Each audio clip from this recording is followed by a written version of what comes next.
The Short Fuse podcasts are conversations with artists, writers, musicians, and others whose art reveals our communities through their lens and stirs us to seek change. I'm Elizabeth Howard, the producer and host of the Short Fuse podcast. We've recently introduced reading groups designed to reflect the creative process of the author. Each one is unique.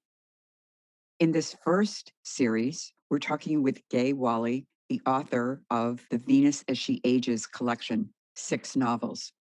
Thank you for joining us. You can learn more about the Short Fuse and our reading groups at shortfusepodcast.com.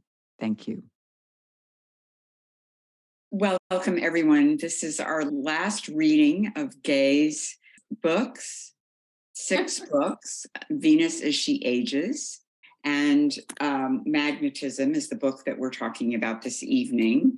We have recorded each session so that you can find all of them on the Short Fuse podcast YouTube, so that we won't go back and discuss the other books.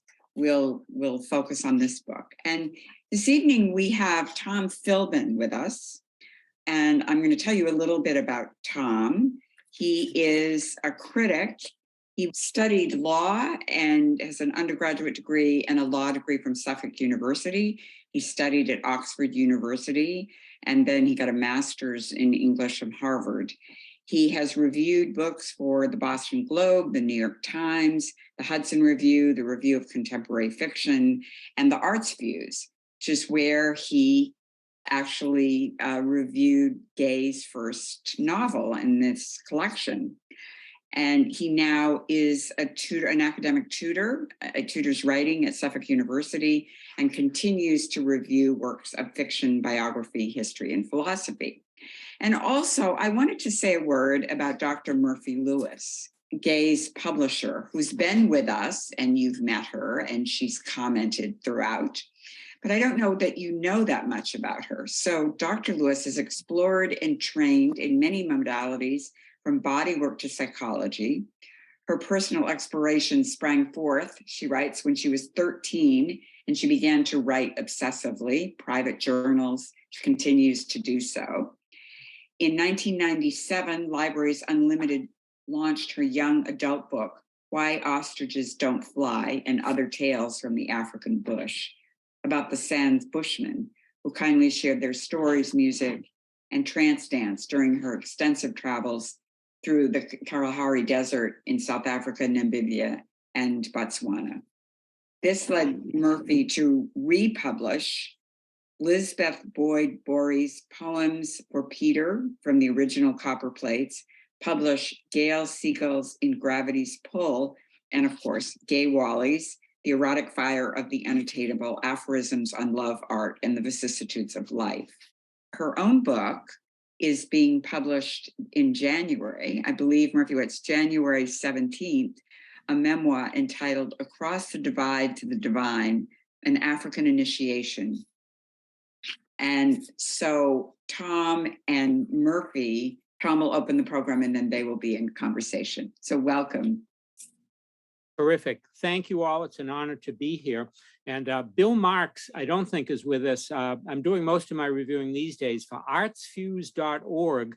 It's an edited online publication with about 60,000 visits a month, covering performing arts, literature, and you name it. And Bill teaches at Boston University, but for a long time, he was the drama critic of public radio station WBUR here in Boston.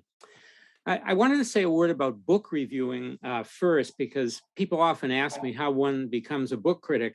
And all I can say is criticism is an opinion. Hopefully, it's an enlightened opinion, and that it's based on a knowledge of the art form you're reviewing. And I think the ability to be interesting and tell people why they should be interested in what you're writing about.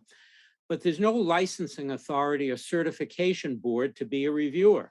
Most of us start by writing something, sending off to an editor, getting rejected, trying again, and eventually you'll probably get an assignment, and the rest is history. I guess if you keep doing it and people want you to do it, it's very democratic in that respect. obviously I've reviewed for places like the Times and the Boston Globe, but a whole lot of other small magazines that you've never heard of. And I like to think of them, there was something Jean Rhys once said, and she called writers and little magazines to be small rivers and streams that feed the Great Lakes and oceans of literature. So I thought that was a very apt description. And I mentioned Jean Rhys because she's both an idol of Gay's and also appears in one of the novels in this wonderful collection. I met Gay in Boston decades ago in a fiction workshop when she was just beginning this journey as a writer. I later realized my métier was writing about people's work, while hers was clearly creating work of estimable proportion. I was taken immediately by her short stories for their depth, originality, and refusal to be shallow in their wit rather than wise. And her first play, North China Bar, was featured in the Boston Globe Drama Festival. That's where I met Peter. And her guiding star took her to New York, where she's flourished as a playwright, screenwriter, novelist. Love, Genius, and a Walk about Mahler and Freud has been performed in New York and London, and she's written 2 screenplays, The Unattainable Story with Harry Hamlin in it, and more recently in 2020, The Erotic Fire of the Unattainable, which appeared in 6 film festivals. And both of them can be viewed on Amazon Prime, and I think you'd really enjoy them. Gay is a gifted writer of dialogue, and I think her playwriting skills move easily into the form of the novel. And I always say Gay's novels seem to be about love, and they are, but they're really about identity, who we are as ourselves, who we are in connection with another, and the ambiguity that sometimes has affection and conflict cohabit the same space in a relationship. The way we react to this varies. Sometimes we withdraw, hit pause, then re-engage. And Gay paints with a palette of emotional colors and hues that depict all of these phases. I was thinking about this. If I had to summarize what I'm saying in one line, I'd say, is not the self at the end of the day the total of all of our experiences as they've played out on the stage of our own consciousness? So I guess life is interpretive as well as anything else. I had a few short clips from, and maybe I'll mention them now and we'll toss it open to general discussion. On page 48 of Magnetism, a character says, I only know about the vagaries of human nature. Write that on a resume. And I thought that summarized the dilemma of life, that learning how to live is really at variance with the practicalities of survival. Life and living aren't really synonymous. On page 86, Myra muses that the body is an object of pleasure before it becomes an object of decay. Gay is really a master of aphorism and compacting things into short sentences, which I think is really the playwright's gift. Lastly, on page 118, I love this scene. As Kurt and Myra are on a return flight, the middle seat is empty.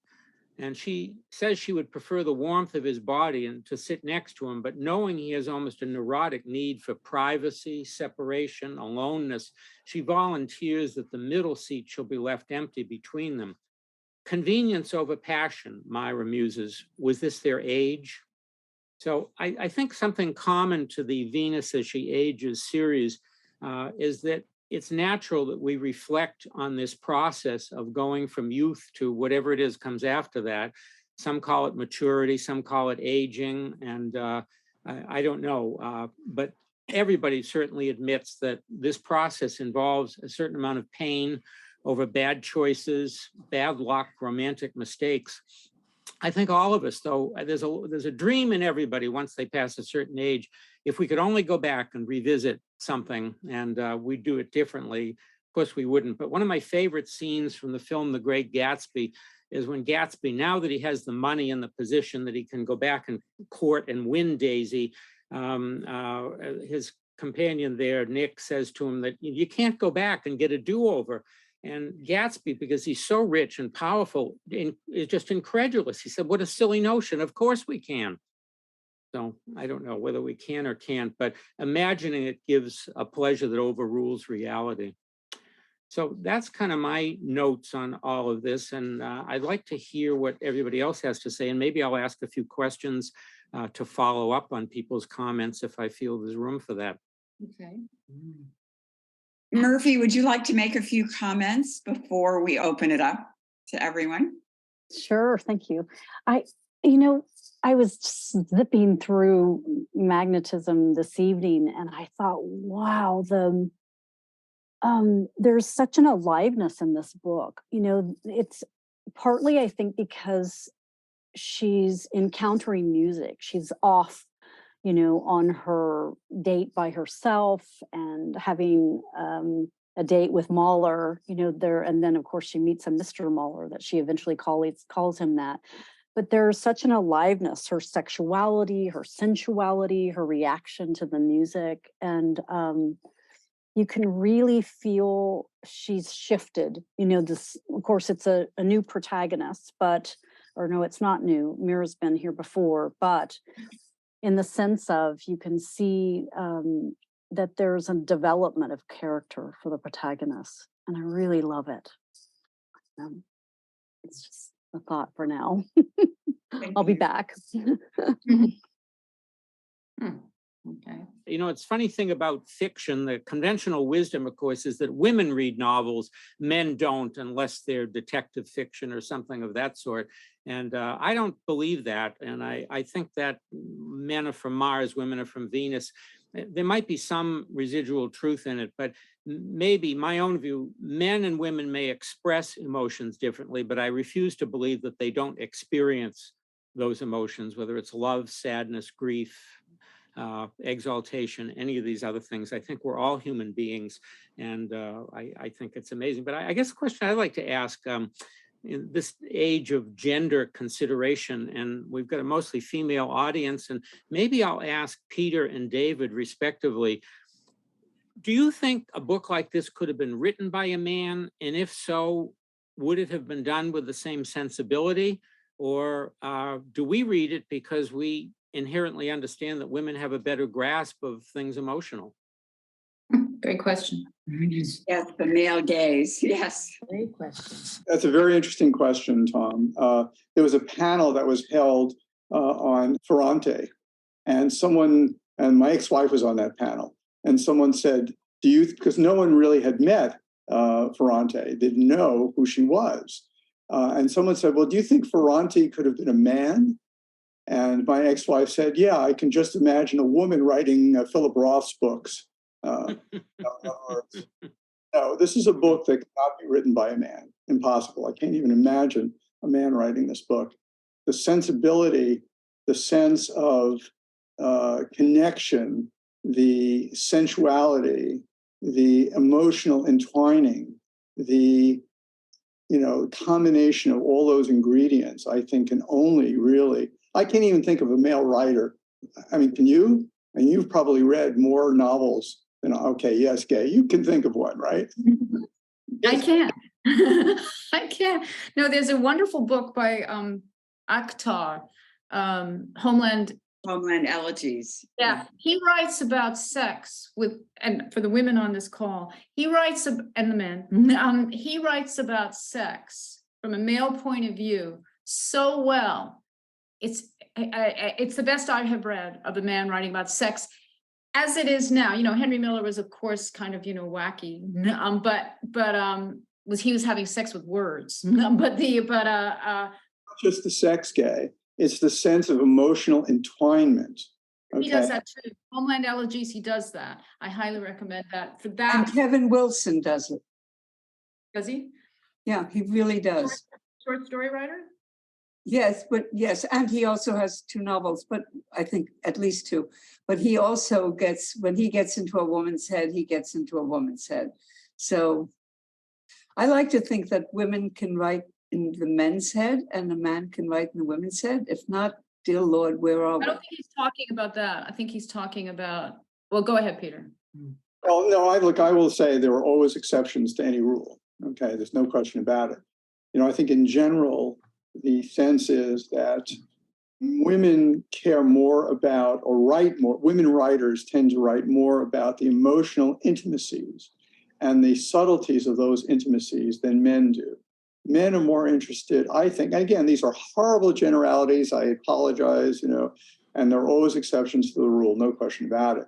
Men are more interested in the route that you take, how you got there, what you did when you got there. Whereas I think women tend to be interested in the being in that place, the being in that place. And I think Gay's writing is all about being in the place. When she's with Kurt, when she's with Mark, it's the being in that place and what it feels like and how she experiences it, the subtleties of all of that. And that's what makes this a great book. I love this book, is the subtlety of emotional intimacy that flows through every interaction in the book. I would just jump in. I want to endorse what Margot said. I think, as human beings, for us to give up on the project of the idea that we can transcend boundaries of race, class, gender, geography, wherever we are. I still am a believer in the universality of literature. Two writers that I thought of, and I can't think of any work that they've written where a female is the central character, but they've written about women in connection with their story. William Boyd is one I can think of who writes, I think, with a great deal of insight. And I'm trying to think of somebody else. I had another name, but I would say William Boyd probably would be my candidate for that. He's just a thoughtful, perceptive writer. And anyway, he's my candidate for somebody who gets it. David, any thoughts about the difference between, I guess you're saying, the male sensibility, Peter? Saying is, it's not so much sensibility, it's the focus of interest. In other words, where does the focus of interest lie? And men tend to be focused on actions and what they do. Whereas I think that a lot, not this is again a horrible generality, but the women writers that I've read, the really good ones, tend to be focused on the relationship and the emotional connections and intimacies that are the center of their interest. And again, there's overlap. There's no question. William Boyd, I can certainly see. I don't know the other book that you meant, but there's definitely overlap. But they tend to be these two circles that overlap. Julian Barnes was the other name I was thinking of, who's a very good writer. Reese, you want to argue? No, I'm not arguing, but I did think, I did wonder what men thought of this book, because it is, to me, imbued with the feminine from beginning to end. And really, it's almost a critique of male behavior. And I just wondered how other men felt about that, as it was a bit objectifying them to some extent. And since women are always complaining about that, whether or not that was an aspect anyone noticed. Well, I didn't feel that. I did. I didn't feel that. Well, number one, I love the book. I read it in a day. And I think bottom line for me, perhaps not the most literate person on this panel, but page turnability, just stepping back from, and I will sort of answer that question, the male versus female open question, but I think bottom line is you have to turn the page. And I know Gay well enough that if I didn't turn the page, I wasn't going to finish the book. And that in of itself may be a male thing. I think that she nailed it with respect to men, because I don't think Gay, there's one line, just if we're going to cite, I have a whole bunch of Post-it notes here and questions for the Oracle maybe later. On page 140, the greatest beauty of humankind is frankness. And I think in a way that captures Gay's book, and it's a relief. I couldn't stand Kurt. I'm happy. I'm assuming that she dumped him, and that if there's a page 230, she doesn't go back to Kurt and stays with Bill. Obviously, the other one, whose name I forget, the scientist who was rich and had the paintings. I mean, Mark Mahler, right? The Mahlerian. Was he a Mahlerian? I mean, he was about as boring as maybe a fork, notwithstanding his pedigree. So, having, and also, frankly, there's a line, I can't remember where in the book, on something about Goodbye Wall Street. Having lived the dream on Wall Street for 20 years and then made a recent change, which Gay knows about, and I won't take up any time here, but I think it's accurate. I mean, I didn't, to the extent there is an objectification of men or male behavior, specifically in New York, within those three characters and her sort of subsequent musings. And I kind of like The Prisoner, by the way. I thought he was a lot of fun. Obviously, that was asymptotic to life and would never last, but still, I'm happy that Meyer had some fun with him. But I felt that Gay totally nailed it. And again, I wouldn't turn the page if I didn't feel like turning the page. Page turning is a wonderful thing, and I think a lot of people look at the classics as something different than popular literature, but Balzac and Émile Zola, they were the page-turning writers of their day. People bought those books because they were excited by them, so I think that's a virtue, not a defect. It occurred to me, if I could explain the male-female divide in a minute, there was a great cartoon in the New Yorker years ago, and a man and a woman were leaving the movie theater, and the woman had a disagreeable face on, and the man was quite excited, and he said, "What do you mean it wasn't a good movie? It had a car chase, a knife fight, and 3 naked women." Yes. I think I'll speak for myself. I love this book. In fact, I think this is one of my favorite books of Gay. Of course, I say that about just about every one of the book. And I will say that Kurt is not your typical Wall Streeter. You know, the way she describes Kurt. Kurt is a much broader character than your typical Wall Streeter who's, if you ever saw The Wolf of Wall Street, that's more typical of the Wall Street type. Kurt has some depth to him. But yeah, no, I think this book really, I mean, if you like women, I think you have to like women to like this book.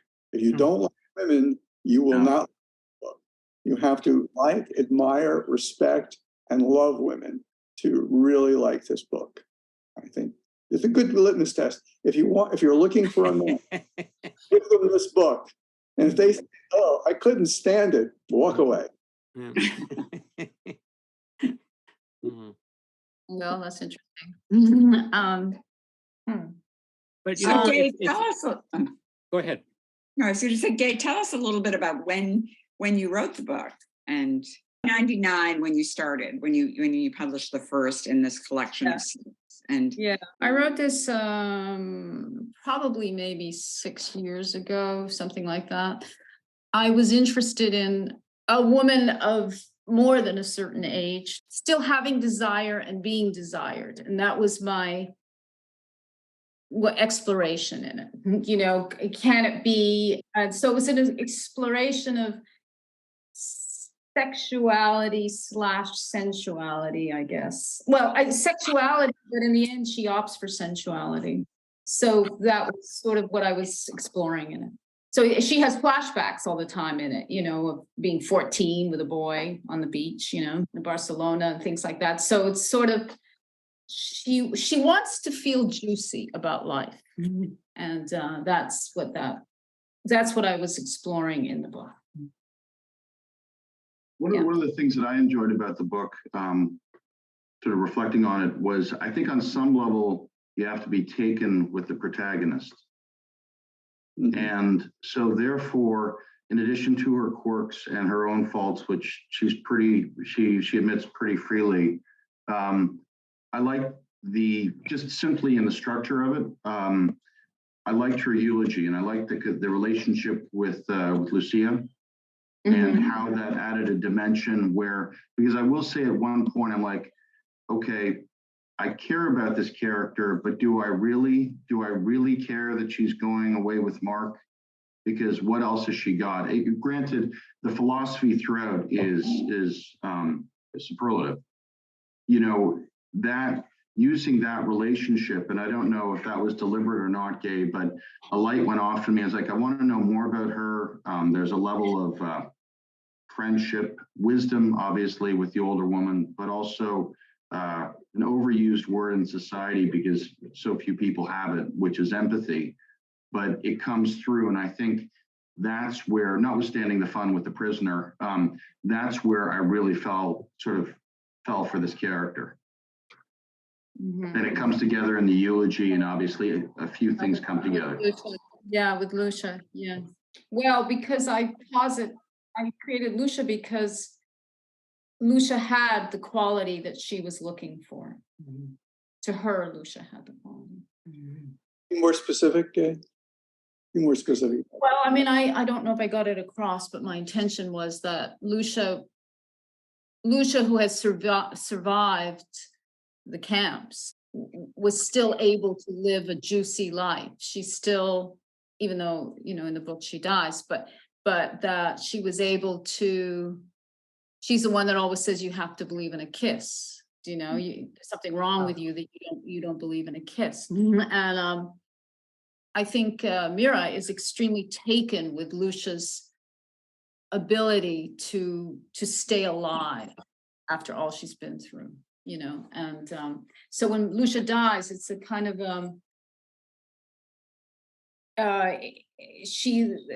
Mira has to find a way to go forth and inculcate it in herself, and she does, as far as I'm concerned.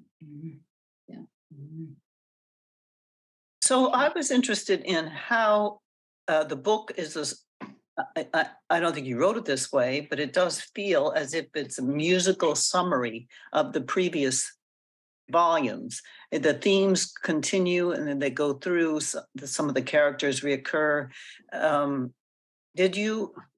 Obviously you had to arrange the volumes, or did you do it chronologically? Because I'm just interested in the summation possible.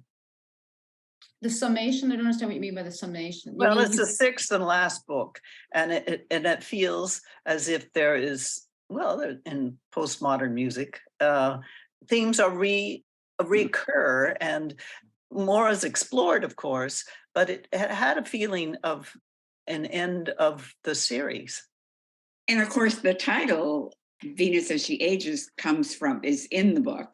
Yes. Yeah. No, is in the text. So you really feel that. Yeah. It was a natural fit, no? The books were published in chronological order of the way when they were written. So and they were never really written as a series or as a collection. That was Murphy's vision, but I never looked at them that way. They were always standalone to me. I mean, I did reuse the name Mira, and I did, as you say, use some things over and over, but what is different about this one, Magnetism? I think this one is, I think in the other ones, certainly the first four, she's constantly dealing with relationship in terms of, can I fit in? And, well, maybe not the fourth. In the first three, she's kind of dealing with, can I fit in? In the fourth one, she's really gets in touch with the pain, her pain. And so therefore, in some way, she gets liberated in the most bizarre way. Right, she said, that's a whole different thing. And this one is about, it's a complicated thing because it's really about femininity and the wanting to be fully female, so to speak. But at the same time, you could say it's still about in relationship to men. I mean, she's still kind of, going back and forth with men. I don't know if that answers your question, does it? Well, there's a certain resolution, I think, in this book. And I thought I would read some of chapter 32, because in the other books, there's always questions, and we're kind of left with something to ponder. But near the end, she would demand to be loved. She would believe she is worthy. She would make works of art. She would stay focused on that daily. She would not give up. She would enjoy each moment, find herself laughing and smiling easily. She would trust. She would stop punishing herself for not being young. She would be beautiful. She would be herself. She would exude sexuality. She would be loving. She would be a catch because of it. She would be the woman she wants to be, warm, smart, and lovely to be with. She would know that difficulties, such as money and lack of love, never last forever, that creative blocks break, that friendships and beauty abound if you show up for them, that she would let herself be loved. That, she decided, as the sun beat onto her balcony and the blue of the sea dazzled in the light, was what was next. All right. Go ahead, Robin. Can you hear me? Yep. When I started, I wrote notes too, and my notes, I had some kind of missions. My first sentence is that there was a mission statement that she doesn't want to be alone. She started this book, she doesn't want to be alone. So I kind of figured that that's how it was going to end, that she wasn't going to be alone. She found Bill. I knew she was going to find someone. I don't know how you were going to write a seventh book. I did write I did write a seventh book. It's going to come out. This? Okay. Well, yeah, Bill had it at the end. But I kind of waited for Bill to pop up because you were aiming for some kind of perfect man, if he is a perfect man. You were looking for it, and Mark wasn't, and you just checked them all out. And that's very good, Robin. You're absolutely right, because I do say that in the first chapter. She tells Mark that crazy story about in the movie theater and hearing the couple having sex, and she says, "Why am I telling you that?" And she realizes she doesn't want to be alone. Yeah. Mm-hmm. What does it feel like to have all of this work out of the closet? And it's just such it's just amazing to me that if I Google you now, I'm going to see all of these books that weren't there before, and so wonderful. But I was wondering if having these published, that's felt like to you just as an artist and as a writer. When you're young, you see yourself, what I do find interesting, you kind of know who you're going to be. Like when I was young, in Montreal, I'd be 15, I kind of knew that I was going to be sort of an avant-garde type of writer. Do you know what I mean? I just sort of knew that. And so the books, and Erotic Fire, you add that in, and Lost in Montreal, that's what it was.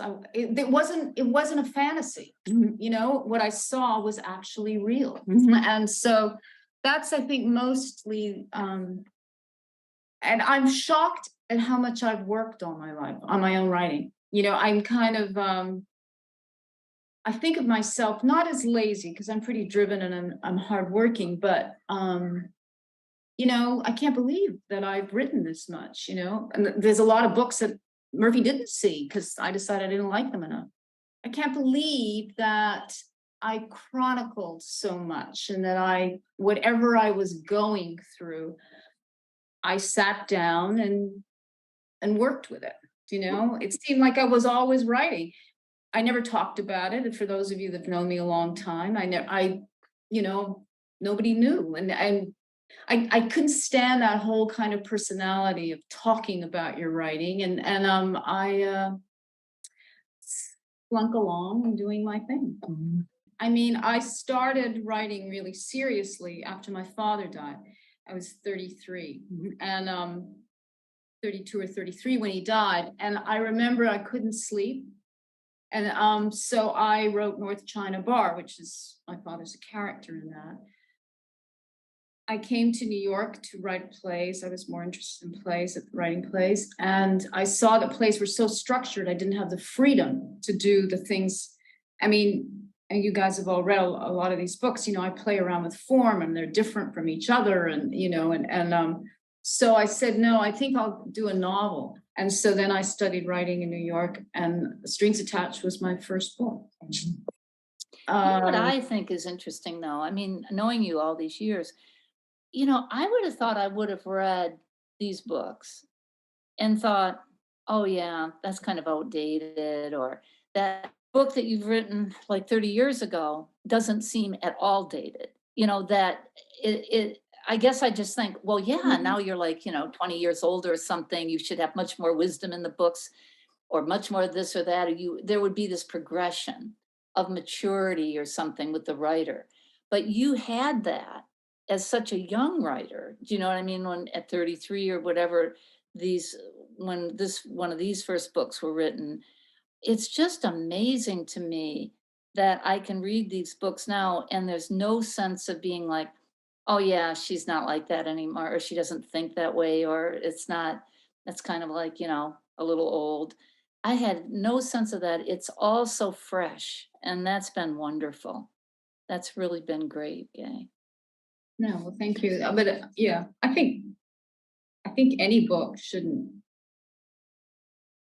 And then, when we look at people's body of work, I mean, people tend to write about the same themes, I mean, most bodies of work. I mean, look at, you mentioned Henry Miller last time, Peter, and I mean, people have, I do have similar themes. I notice, except this last book that's coming out next, I don't have a triangle for a change, but I think all 6 of these have triangles. Yeah, I mean, it's all, whatever it is. What? Interrupted. Since this is probably the last webinar in this series, I want to go back to the theme that it's about, which is Venus as she ages, and the differences between the experience of aging in women and in men. Now, traditionally, and I'm going to speak traditionally now, the of women is that they're fades. Okay. Is what? You broke up a little, Peter. What'd you say? The fear of women is that their beauty fades, and that is their prime currency, or they feel that's their prime currency. And for men, the fear is that their power or potency wanes, and that is their primary concern. So I think that is really the division between the two. I knew Gay years ago, and she was a gamine. And she's absolutely right that men couldn't take their eyes off of her, and they just, and in the book, she describes that experience of that change when men were like that. And then she feels men weren't like that at this current stage in her life. So I think that that theme is really carried forward beautifully in this and other books. And anyway, I'm going to throw that out. Yeah, well, I just want to say one thing about that. It's not, my exploration of that in this book was not only about a kind of, from a vanity point of view, it was really about, what does Lacan say about desire? That, jouissance, that the desire stimulates things, the desire of being desired and desiring, it makes life happen. And so it comes when you get older. How am I keeping that alive? I wanted to keep that alive, and how, so that was what I was exploring, is the sort of, how do you keep that jouissance, going? So. But I think the point is, I think you've really described that experience very, very well. I mean, better than any other writer I can think of what it is. When this came out at the same time, it didn't come out, I wrote it at the same time. I mean, I was writing, I had finished it, but what's her name, Fear of Flying, Erica Jong, came out with a book on the same subject about the time that I had finished mine. And I thought, oh, that's suicidal. She has a big name. Nobody's going to want to read mine. But hers actually bombed. Yeah. I don't think I even read it because it had such bad reviews. And I was maybe a little frightened that it would affect me, but she was tackling the same subject. Is Tom, you reviewed Gay's first novel, right? I mean, I believe so. I'm struggling to remember now not the first, not the very first. You reviewed Lost in Montreal and this one. Yes. Oh, you did this. Okay. Yeah, I had thought that you had one of the earlier ones, and I was wondering if you'd done one of the earlier ones. Not that early, no. But I had read them in manuscript form. Gay is very good about sharing bits with me, and it's been very interesting to see how it all evolves. And I guess I just want to pay a word at this point to Murphy for having the vision and empathy for gaze, artistic sensibilities. And I say this, I think any writer, what you need more than anything else is an editor and publisher and critics who get you. And everybody doesn't get everybody. I mean, there are people who think Tolstoy wasn't a very good writer and Erica Jong is. I don't know, but tastes vary. But I think Murphy has seen this not just as individual books, but as a conceptual thing, an evolving thing. And even though the characters aren't the same and the situations aren't the same, there's a thematic similarity to it. And all I can say as a critic, the nicest thing anybody ever said to me about that, Cheryl Mendelson, the novelist, she wrote the Morningside Heights trilogy, wonderful. And she didn't come to this till she had a legal career and then an academic career, and all of her publishing has come later. And she read a review that I wrote in the Hudson Review, and she sent me a little note and said, when she read the review, she said, I said to myself, so this is what it's like to be understood. And nobody ever said anything nicer to me than that, that you get the person. So hats off to you, Murphy, for your belief and perception about, Gay's achievements. Yeah, I concur with that, Murph. I thank you a lot. Remind us again, Murphy, when you first started reading Gay, how did you two meet? Two close friends, three people that knew Gay all referred me to her. One was a psychoanalyst, one was a psychic, and one was a body worker. And they all said, you need to write what's happening to you in Africa, and Gay can help you. And so I started going to her house, her apartment, every 2 weeks while I was vice president of Badgley, Michigan. I was traveling 2 times, 2 weeks out of the month. And when I was here, in New York, I would go to see her and she would help me write. And then she would kind of hand me a manuscript. And I went to when Strings Attached was launched, and we just kind of kept, sharing back and forth. And I took a manuscript home to my mother. And my mother said, we have to publish this, Murphy. And that's kind of how Erotic Fire came about, that she was like, she's saying things that, I always wanted to say, is what my mother said. And it just began from that, from kind of sharing and engaging together. So, and then COVID hit, and I was like, what was the most exciting thing that we did? Well, it was Erotic Fire, and a movie came out of it, and then we sold it to Skyhorse. So I said, send me what no one has published, and let's do it again, let's try it. So anyway. Okay, Anne. Yes. I don't know, for whatever reason, whatever you were saying, Murphy, made me think of, about her teaching, that this character has a gift for teaching and the way, she likes to guide others. I love that was included, because teaching is so underappreciated. And the connection with the boy, the teenager, that was a delightful part of her. It showed a different part of her, and it was so refreshing. So I just like that was part of the character. I'm so glad. Yeah. And also I love the resolution. I mean, I love the way this evolved, and that the resolution came through Lucia, that her putting it all together kind of came through this older woman who she had this great connection with. I was fascinated by the young student and her relationship, because at one point he takes her hand or she takes his hand. Anyway, that was the demarcation where I think he's a teenager then, determining the men she was interested in one way and the males she's interested in another. It was very clearly stated. Mm-hmm. Yeah. He has a very strong connection with that student. Yeah. Yeah. Yeah. And he's sort of discovering his sensuality. He's, yeah.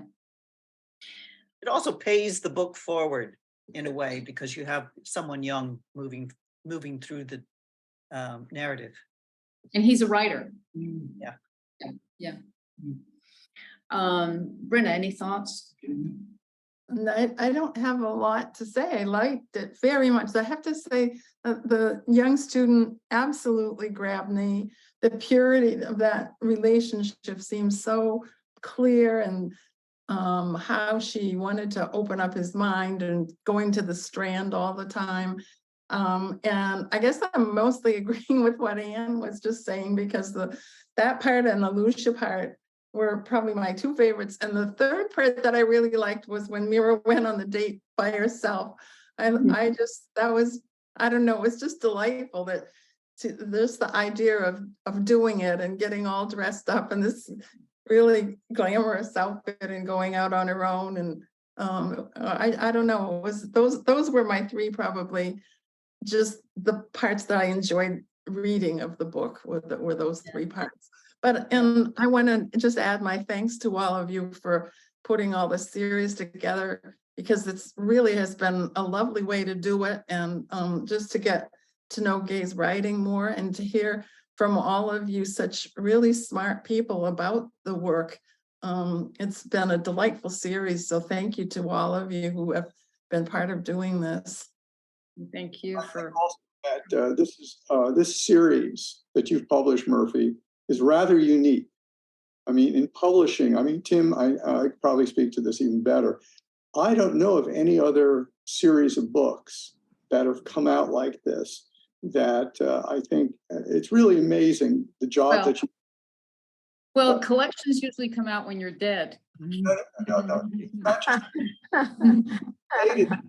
relatedness of everything. It's the interconnection of all the books that flow from one book to the other. That's what I think makes it unique. And I think that Murphy and you, Gay, deserve a lot of credit for this. Well, Murphy was the one who saw it, and she named it Venus as she is. Yeah. Yeah, I agree, Peter. You know, it's this because it isn't a series. I use that word. I made it. You know, I don't like to use that word. It is a collection, but it really is. I remember I really understood and had a much better appreciation of the first book when I read the second book. I mean, I think, when they start building, it's like, taking Lego blocks, and you can, sort of put some of these together, and they really do come. And I think that in encouraging people to read them, it's good to have them read all of them. It's been nice. It's been very, very nice seeing you guys. And Margot, do you have any thoughts? I've been trying to figure out how to articulate something that's been going on in my head while this whole discussion has been going on. And in all honesty, I have not come up with a clear way of putting it together, but it had to do with, I guess, Peter talking about the identification, identity?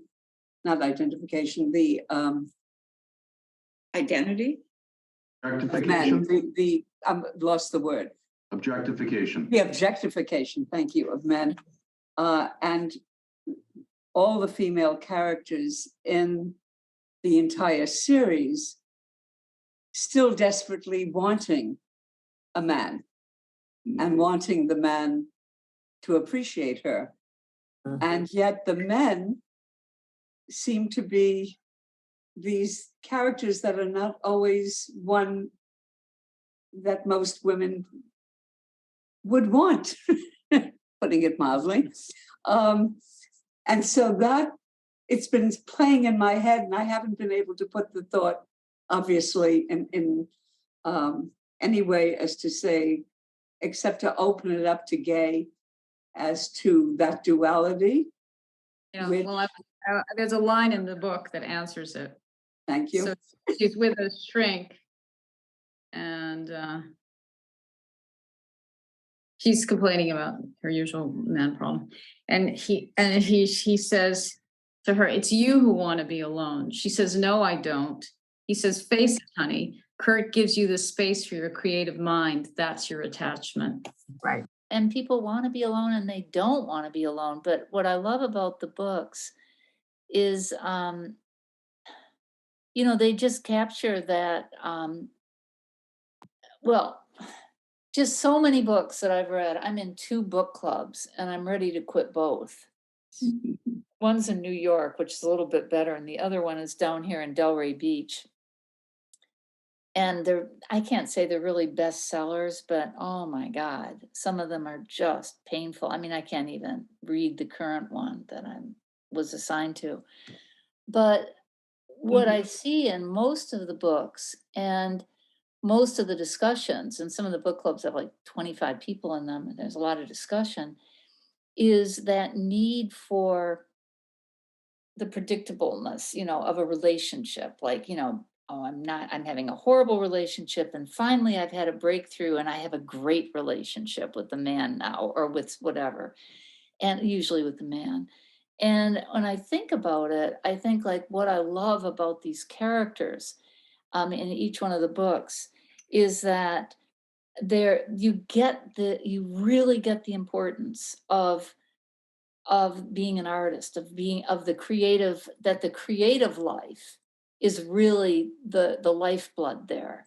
That it's not about meeting the right man who's going to really know you inside and out, and that finally you can just rest assured it's all smooth sailing. Maybe we'll get older, or maybe we'll lose a little money, but things are great. I love these books because they don't, they go down the road a little bit of hopefulness or change or letting go of, negativity, or letting go of the wrong person. But there's not this, it just is amazing to me that they're so fluid. And I just think there's so much pain out there, especially with younger women I know in their 30s. And I'm sure I was one of them, that I didn't want the conventional life at all, but I definitely wanted to get there, to just get there and arrive when it came to love. And what's so great about your characters is that you just don't, it just is not happening. There's just a flowing going on, and then you hit a hard rock or a hard place, and you're getting pulled down, and then you pop back up, and there's just so much going on. I've loved these. I really have. Well, I love them. They're not predictable. If you are in touch with modern young culture, I can tell you that gays' relationships are on the Mount Olympus of relationships. Compared to what you see described today by people in their 20s and 30s, which are slapdash, casual, in and out, disconnected, unemotional, wastelands. So, gay really exists at this extremely high level of relational. And David, you're nodding at this. I think you'd agree with this, right? Yeah. I just want to say one last thing about it. What about how'd you like the music in it? Loved it. I know. I love the music and the jazz, the Mahler. I wanted to just play. I thought I've got to look up all this music, and better. Yeah. The Goodbye Wall Street thing was really about the way the jazz musicians were just so unkempt in a certain way, but so full of,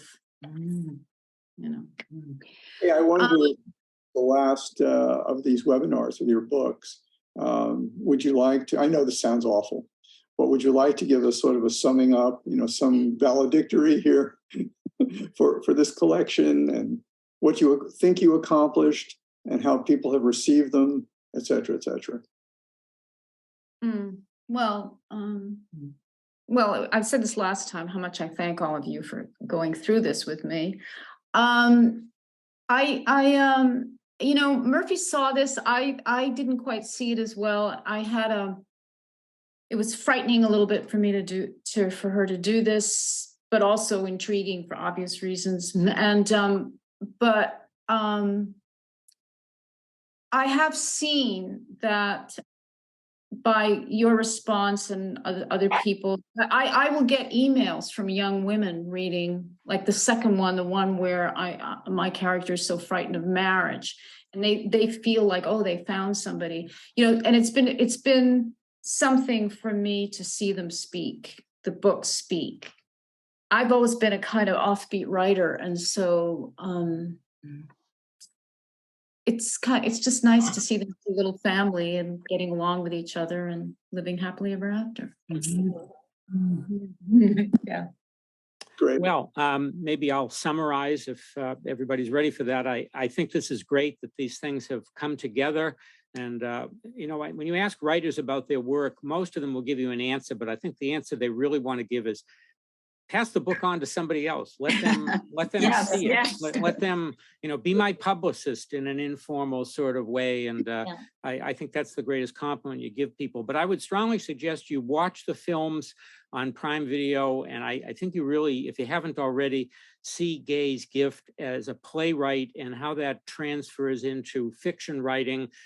There's a unity to it that I think you can see it's coming from the same pen.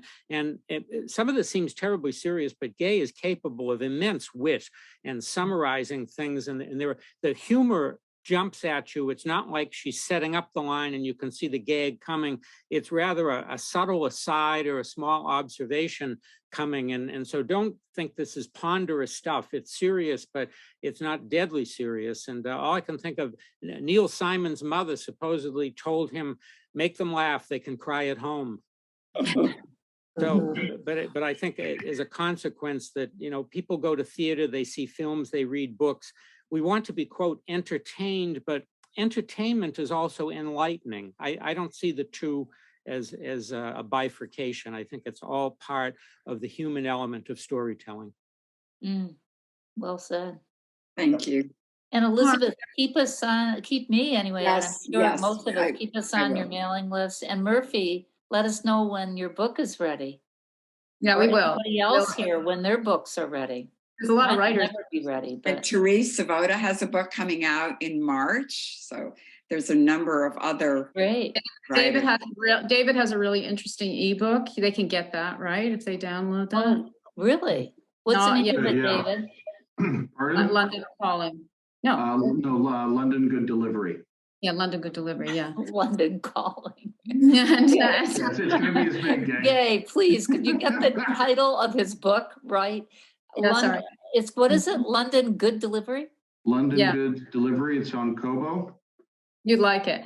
Sarah has a book, The Sound of Her Voice. Anne is going to have a book. Brenna, if she'd let me, she's going to have a book for sure. Oh my God. Robin, I was a book. Marco's got a lot of books out. Peter's got a lot of books out. Peter is working. all right. Yep. So Gay, what's your next book?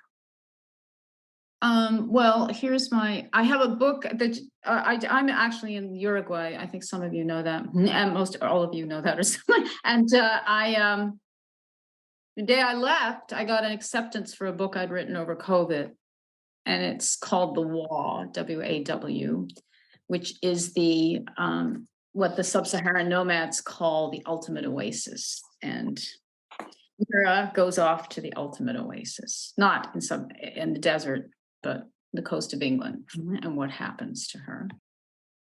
And I am down here. I've had to get the book ready for them. I sent it off today. So now I'm going back I'm writing a one-woman play, and the other character is music. So, yeah. But whether that may not work, it may all be flat-footed, we'll see. But I've always wanted to write something about music. And Peter has a lot of books. Did I say that? I mean, there's a lot of books. I'm married. So we're all scribblers. Thank you to all of you. Have a lovely evening.